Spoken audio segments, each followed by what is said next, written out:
Hello my friend, welcome back to my channel. I'm learning to speak English, so I need you for subtitle. Thank you very much. Today I'm going to show how to DIY ampli Taiwan DC by television made in China. Xin chào tất cả các bạn, chào mừng các bạn đã quay trở lại với kênh YouTube mình. Hôm nay thì mình sẽ dẫn các bạn là sửa một chiếc. Hôm nay thì mình sẽ dẫn các bạn là độ chế một cái bộ công suất 12V sử dụng IC.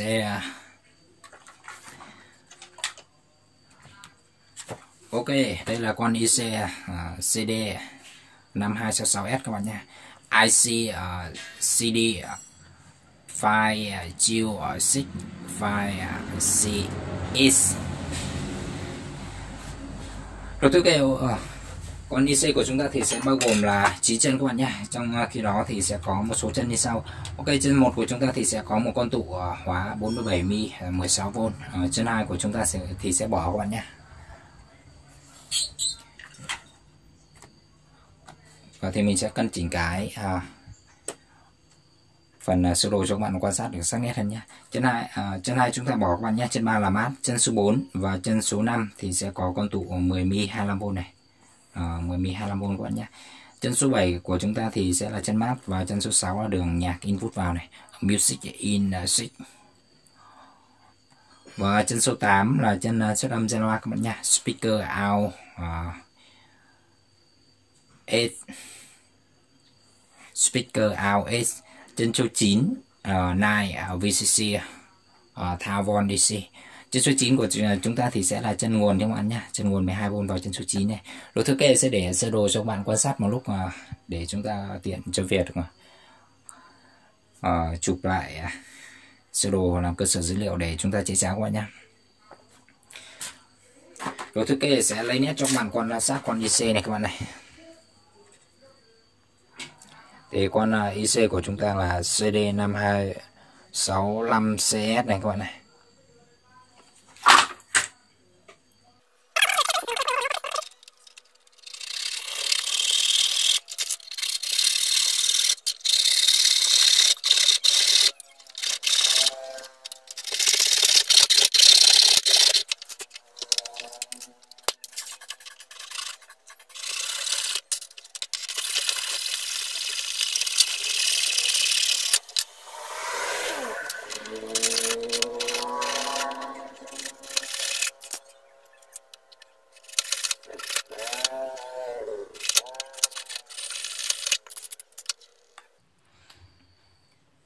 Rồi ok, chúng ta sẽ tiến hành đấu nối mạch các bạn nhé. Ở đây thì mình vừa mới cắt xong này các bạn này. Thì chân xuất âm ra loa này các bạn này, speaker out. Có cái jack này các bạn này. Và thì khoản chú ý chân nguồn nhé. Chân nguồn của chúng ta thì sẽ là đây này các bạn này. VCC DC Taiwan.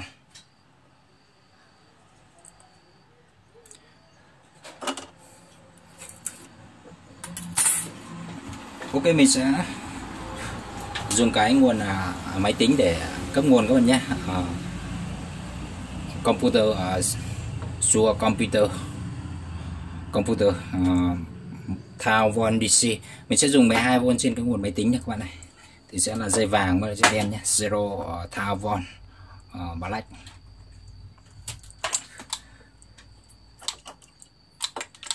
Ok, thì các bạn hãy chú ý chân nguồn của chúng ta thì sẽ là chân số 9 các bạn nhé.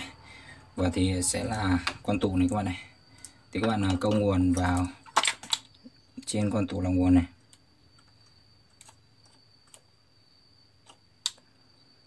Tiếp theo thì chúng ta sẽ hàn dây mát các bạn nhé. Dây mát thì sẽ là dây đen này.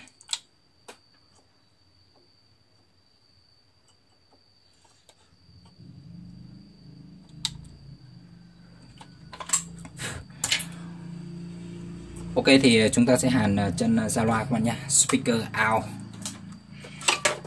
Speaker out user television Panasonic. Ở đây thì mình sẽ dùng cái loa của thằng TV Panasonic này các bạn này. Thì chúng ta sẽ hàn vào chân chân xuất âm các bạn nhé. Chân xuất âm của chúng ta thì sẽ là chân số 8.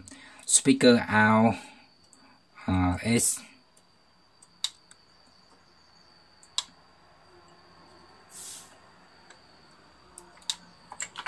Chân còn lại thì các bạn làm tương tự nhé, thêm cái loa nữa này.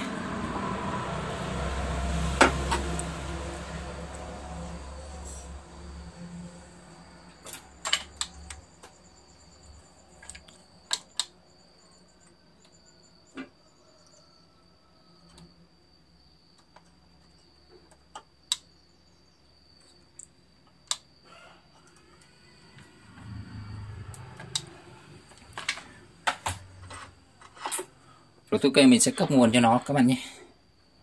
Và thì chúng ta có thể test.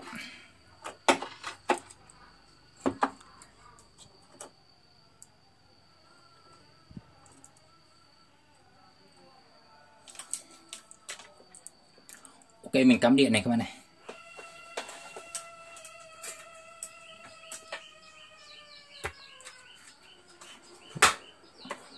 Và thì sẽ kiểm tra nguồn cho bạn nhé. Check VCC thao von.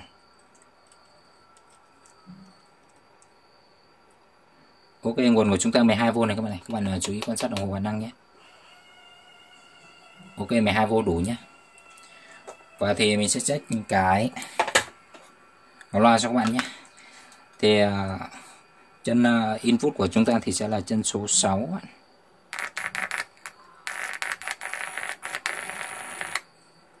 Chuyển sang bên này các bạn nhé. Chân số 6 này. 9876.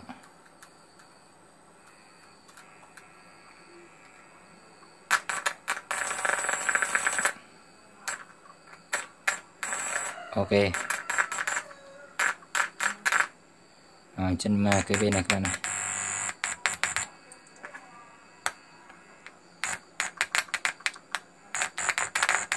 Ok, như vậy là cái phần công suất của chúng ta đã hoạt động tốt các bạn nhé. Việc tiếp theo thì chúng ta sẽ cấp đường nhạc vào cho nó các bạn nhé. Music in. Để cấp đường nhạc vào thì mình sẽ dùng cái bo music mình tự chế này các bạn này. DIY music controller user. Mình sẽ sử dụng con này các bạn nhé. Và thì sẽ cấp đường nhạc cho nó các bạn nhé. Ok, thì các bạn có thể cấp đường nhạc qua tụ nhé, qua hai con tụ khóa này. Tụ này thì 10 mm các bạn.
Ok, mình đã hạt xong này các bạn này, và thì sẽ đi chuẩn bị nguồn nhạc nhé. Sau khi chuẩn bị nguồn nhạc xong thì mình sẽ test thử một đoạn nhạc các bạn nhé. Rồi ok, mình đã chuẩn bị xong nguồn nhạc này các bạn này, và thì sẽ play nhạc. Chúng ta sẽ test thử đoạn nhạc xem em nó hoạt động như thế nào các bạn nhé. Ok, play music.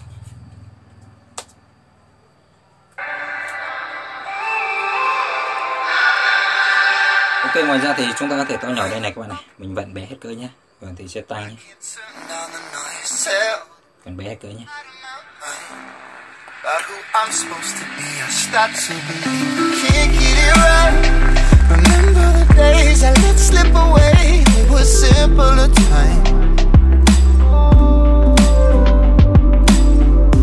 Mama told me before you leave, if there's only one thing you remember from me, child, when you're out on your own, a million miles from home, feeling the weight of the world on your shoulders,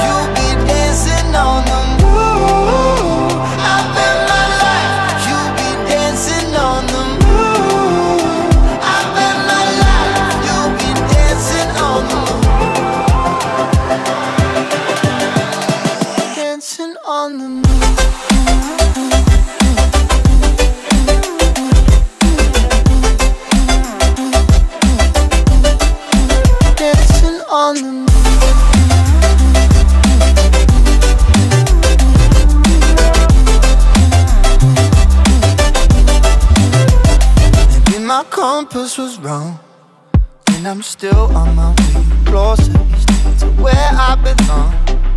I'm still rolling the dice, praying sometimes don't last it long. I'm losing my faith, I'm walking away from what you knew all along. Mama told me before you leave, if there's only one thing you remember from me, child, when you're out on your own, a million miles from home, feeling the weight of the world on your shoulders, child, don't forget who you are, don't lose your head or your heart. I bet my life on your stars, you'll be dancing, dancing on the moon. I bet my life, you'll be dancing on the moon. I bet my life, you'll be dancing on the moon. I bet my life, you'll be dancing on the moon.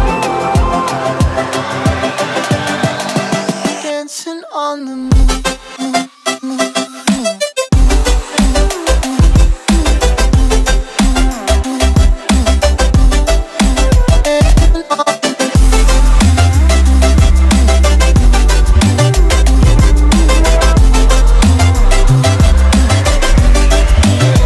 Child, when you're out on your own, a million miles from home, feeling the weight of the world on your shoulders, child, don't forget who you are, don't lose your head or your heart. I bet my life on your stars, you'll be dancing, dancing on the moon. Rồi ok, mình test thử đoạn các bạn nhé. Và thì video của mình đến đây là kết thúc. Nếu các bạn thấy hay thì nhớ ủng hộ mình bằng cách ấn like. Và đối với các bạn mới thì đừng quên đăng ký kênh mình để được cập nhật những video mới nhất. Xin chào và hẹn gặp lại các bạn ở những video lần sau. Thank you for watching video. Goodbye, see you again.